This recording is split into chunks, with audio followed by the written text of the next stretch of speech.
मैंने कहा था आप सेंटा उसको बुलाओ, हाँ आप खूब बुलाओ, और उसकी झोली में से कुछ आपको मिलता हो अपनी झोली भर लो आप। मैं तो नहीं बुलाऊंगा। It might sound partial but yes I am. मुझे अपने धर्म के प्रति आदर भी है और मेरा धर्म परिपूर्ण है, मुझे इसकी निष्ठा और विश्वास भी है। मुझे किसी अन्य द्वार पर जाने की आवश्यकता नहीं है। आपको जाना हो आप जाइए, पर विचार मत छोड़िए। गीता में भगवान कहते हैं अपने धर्म में भिक्षुक होकर मर जाना अच्छा है कि किसी और के धर्म में आप सम्राट होकर मरे। किसी के धर्म में सम्राट होकर जीने से अपने धर्म में भिक्षुक होकर मरना अच्छा है। दुर्भाग्य इस देश का, दुर्भाग्य इस देश का कि जिस दिन आप वो रंग बिरंगा पेड़ सजाते हैं उसी दिन धरती रक्त रंजित हुई थी गुरु गोविंद सिंह जी महाराज के साहिबजादों की शहीदी से। एक भी भारतवासी उस शहादत को प्रणाम निवेदन करना भूल गया, एक भी भारतवासी।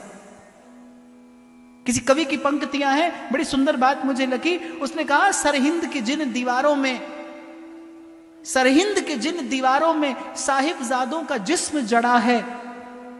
गुरु गोविंद सिंह जी महाराज वो दो सपूत, जब नवाब वजीर शाह ने कहा कि इनको जिंदा दीवार में चिनवा दिया जाए, दोनों भाई हाथ पकड़ कर खड़े हैं, एक छोटा और एक बड़ा। वो घटना में याद करता हूं तो जब दीवार चिन रहा था वो जल्लाद, एक छोटा भाई एक बड़ा, उस दृश्य का स्मरण करना। और छोटे भाई के मुख पर जब दीवार आई तो बड़े भाई की आंख से आंसू गिरा और छोटा भाई पूछता है कि बड़े होकर भी आप रोते हैं? तो बड़े भैया क्या उत्तर देते हैं कि इसलिए नहीं रोता इसलिए हूं कि तेरी शहीदी मुझसे पहले हो रही है जबकि तू मुझसे छोटा है।